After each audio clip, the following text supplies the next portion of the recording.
নমস্কার বন্ধুরা, welcome to পায়েলের রান্নাঘর। আমি আজকে একটা ট্রেডিশনাল অনেক পুরনো রেসিপি নিয়ে চলে এসেছি, ইলিশ মাছের মাথা দিয়ে কচুর শাক। তাহলে চলুন রেসিপিটা দেখা যাক কি করে করছি। এখানে নিয়ে নিয়েছি আমি কচু। আমি এখানে কালো কচুটা নিয়েছি। কালো কচুটা নিলে গলা চুলকায় না। দু রকমের কচু পাওয়া যায়, একটা সবুজ রঙের কচু পাওয়া যায় আর একটা কালো। সবুজটাতে গলা চুলকানোর ভাবটা একটু থাকে, কিন্তু এই কালোটাতে থাকে না, তাই আমি কালো কচুটা নিয়ে নিয়েছি। কচুটা কাটার আগে আমি এখানে হাতে ভালো করে সর্ষের তেল মাখিয়ে নিয়েছি। এরপরে নিয়েছি একটা ভিজা কাপড়। ভিজা কাপড় নিয়ে আমি কচুর শাকটাকে ভালো করে পরিষ্কার করে নেব। কচুর শাক যেহেতু ঠিক ভালো জায়গায় হয় না, তাই জন্য কচু শাকটাকে আগে ভালো করে ভিজা ন্যাকড়া দিয়ে পরিষ্কার করে নিতে হবে। দেখুন কত নোংরা আছে এখানে। আমি এরকমভাবে কচু শাকটাকে ভালো করে পরিষ্কার করে নেব। এরকমভাবে কেটে কেটে আমি সব কচুটাকে ভালো করে পরিষ্কার করে নেব।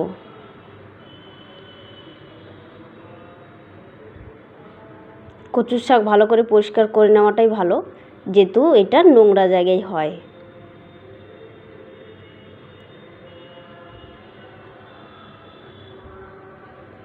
দেখুন আমি ভালো করে পরিষ্কার করে নিচ্ছি। ন্যাকড়াটাকে অতি অবশ্যই বারবার ধুয়ে পরে তারপরে পরিষ্কার করে নেবেন।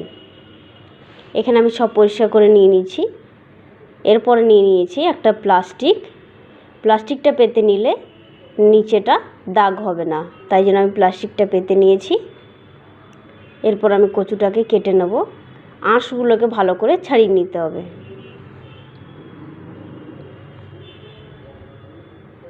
এই আঁশগুলো অতি অবশ্যই ভালো করে ছাড়িয়ে নেবেন কেটে কেটে।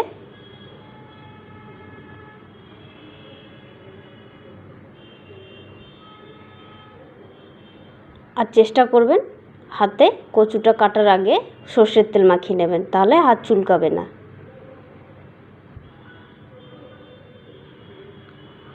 এইভাবে আমি সব কচুটাকে ছাড়িয়ে নেব, কেটে নেব। কেটে একটা ঝুড়ির মধ্যে রেখে নেব।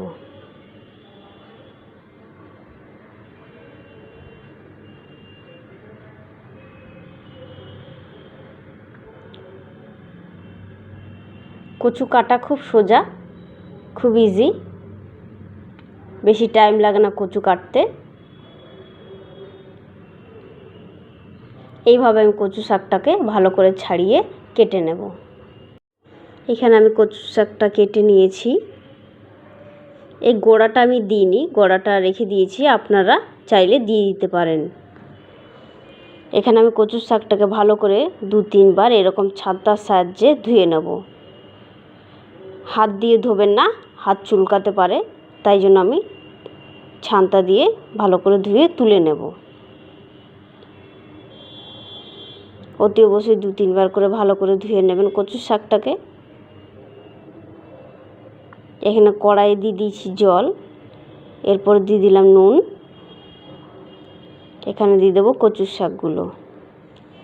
শাকগুলো আমি ভালো করে সিদ্ধ করে নেব।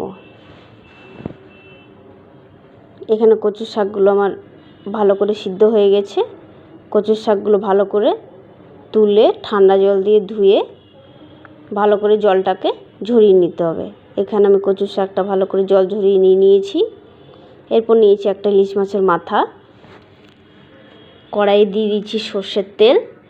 এরপর আমি মাথাগুলোকে ভালো করে ভেজে নেব। ভালো করে উল্টে পাল্টে ভেজে নেব মাথাগুলো। ইলিশ মাছের মাথা বেশি ভাজতে হয় না, হালকা করে ভাজলেই ভালো লাগে।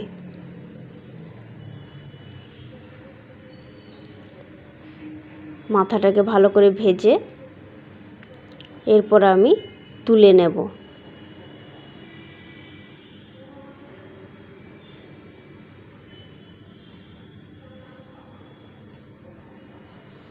ওই তেলটাতেই দিয়ে দিলাম 2টো শুকনো লঙ্কা, একটা তেজপাতা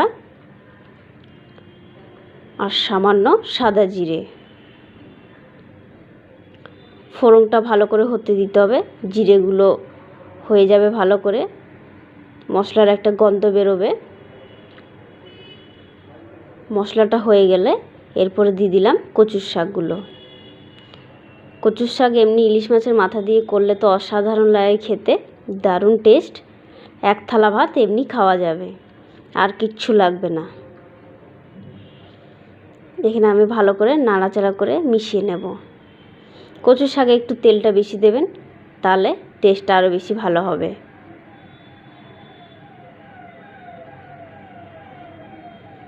ভালো করে মিশিয়ে নিতে হবে নাড়াচাড়া করে।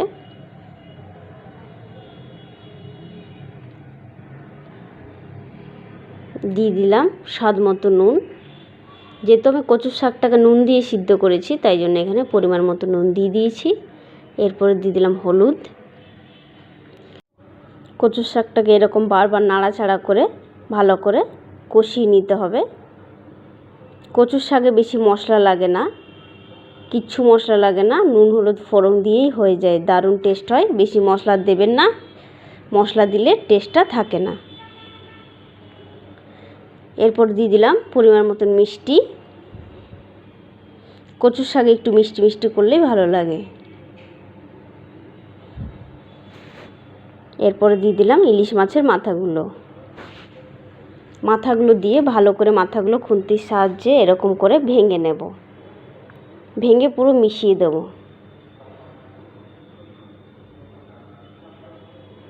যত ভালো করে মাথাটাকে ভেঙে মিশাবেন তত ভালো টেস্ট হবে।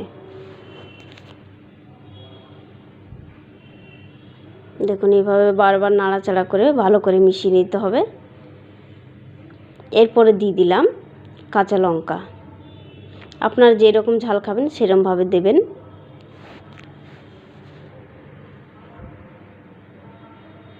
দেখুন কচুর শাক আমার হয়ে এসছে, জল পুরো শুকিয়ে গেছে। এবার আমি কচুর শাকটাকে নামিয়ে নেব। পুরো ভাজা ভাজা হয়ে গেছে। কচুর শাক যত ভাজা ভাজা করবেন তত বেশি টেস্ট বেরোবে। চলুন এবার আমি কচুর শাকটাকে নামিয়ে নিই। এখানে কচুর শাকটাকে আমি নামিয়ে নিয়েছি। রেসিপিটা ভালো লাগলে কমেন্ট করে জানাবেন, ভিডিওটাকে লাইক করে দেবেন, আমার চ্যানেলটাকে সাবস্ক্রাইব করে দেবেন আগামী ভিডিও পাওয়ার জন্য। চলুন টাটা বাই বাই, আসছি পরের ভিডিও নিয়ে।